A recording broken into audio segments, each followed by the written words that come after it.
Section here. So everyone has spoken a little bit about spring, and I think I'd start with a poem about spring because it's so in the air, even though every morning I tell somebody, please make the call and tell them that spring has come and they should change the weather. So this poem is called First Sounds of Spring. Worms working their way through the surface, chasing robins all over the yard, and pussy willows popping the coatings back in splits as the fuzzy parts take hold. Crocuses screaming and lilacs sticking their smells into everyone's face like they own the place. And then one blue jay saying to a red-winged blackbird, "Where you from, cutie pie?" But in bird language, which sounds more like, you know that noise a cloud makes when it's crossing the sky from east to west? That noise. And I just, got this book going. So this little poem, people would send me a PayPal or a check or something like that, and I would send the book. And so this poem is called The Book Business. I sent a book to a friend who lives up the Hudson River from New York City and wrote, "As they say in the trade, the book has shipped and is speeding its way to you as we speak. I think I can see it now. It has jumped on a boat and is running right up the Hudson, even in the dark." So it did not arrive yet, so she wrote, "Do you think the book took a sailing vessel or a speedboat?" So I wrote, "I hope it did not do one of those detours out the mouth of the river, along the Statue of Liberty, under the Verrazano Bridge, watching the cars above, over to Jamaica Bay into those estuaries that look like New England marshes, and putting its feet up, smelling the low-tide muck smell we now come to respect. I hate when it does that, but it sometimes makes waiting for it a little easier when it arrives for dinner with that sorry but excited look between the front cover and the back."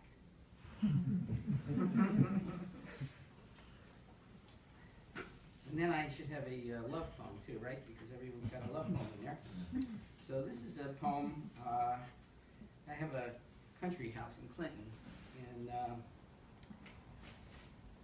so usually I go up for the weekends, then I go back to work in the city. But every once in a while I say, "Oh, I'll stay and I'll go back Monday or Tuesday or something." And my wife went back, of course, to work Sunday night, so I'm there having that feeling of you're sort of alone Monday morning. You say, "What am I doing here?" But it will come to be nice later. So the name of this poem is called In the Air. In the end, nothing mattered but her smile. He remembered it in the shower, or passing a staircase, or by the garden where the rose bushes stood as thorns and sticks, still too early in this season. Inside, he felt it when you heard her voice, or when he smelled perfume on a passing subway, or left in an elevator behind. In the end, its warmth left him thriving, sustained, like toast, hot and crisp, with butter melting, nothing else to eat, nothing more needed, honey floating in the air. And we're near our house. We have this old shack, lobster shack, and it's a guy with a big beard that runs the place. And I always thought, he was a sea captain, a fisherman, and I started talking to him and discovered that he was in the book publishing business. He had like 1,200 publications a year, working for the UN, doing all these kinds of things. And then he decided to quit and sells these lobsters. This is called Once in a While. By the old dock near the bridge, on the side where they kept the sailboats, opposite the fishing fleet, the lobster catch was emptied into the old shack and sorted by weight. Once in a while, a big old one got caught, maybe 50 years old or more, and they'd keep it around for its special value, until someone would come in wanting to buy it, or just because it was there, wanting to buy it. And then it was gone, killed off and eaten as if it were a common animal instead of a something. And then the place returned to being just a lobster shack with maybe a 4-pounder or so on a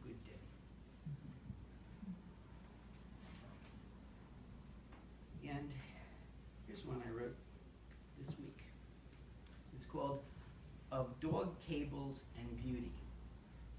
We used to have a friend that came up and they'd bring their dog that would run all around and everything. And, so we found this little thing that you screw into the ground, you know, all the dogs did. Of Dog, Cables, and Beauty. Your pretty face always says to me, welcome.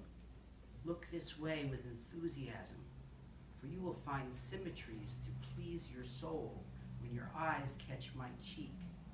The line near my forehead, the angle of my nose, hint life is beautiful, morning is sober.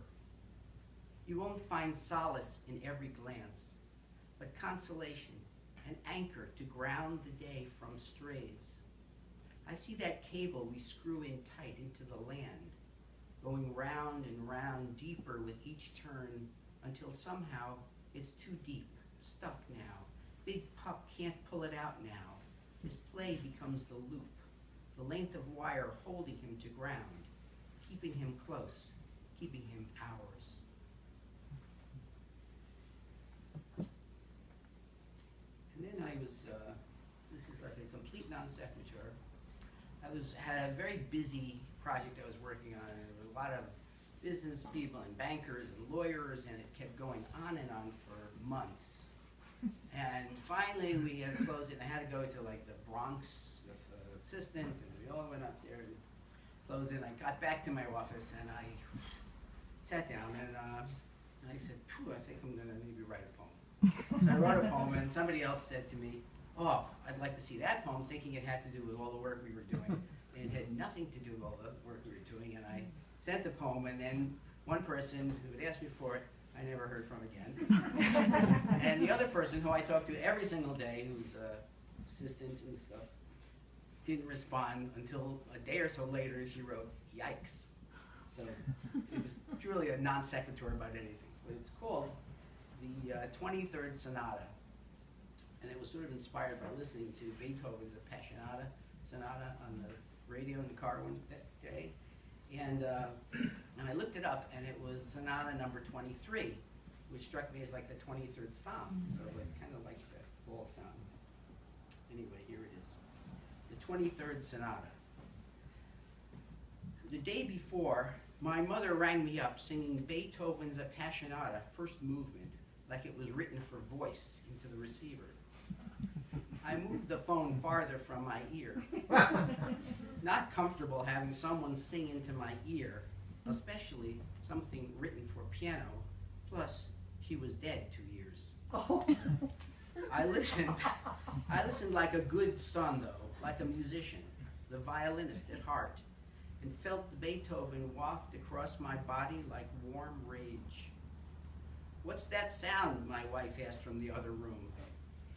It's your mother-in-law, breaking wind, I mean bread, from beyond the fringe of life. She thought I was a wise guy, but didn't retort, but ignored me.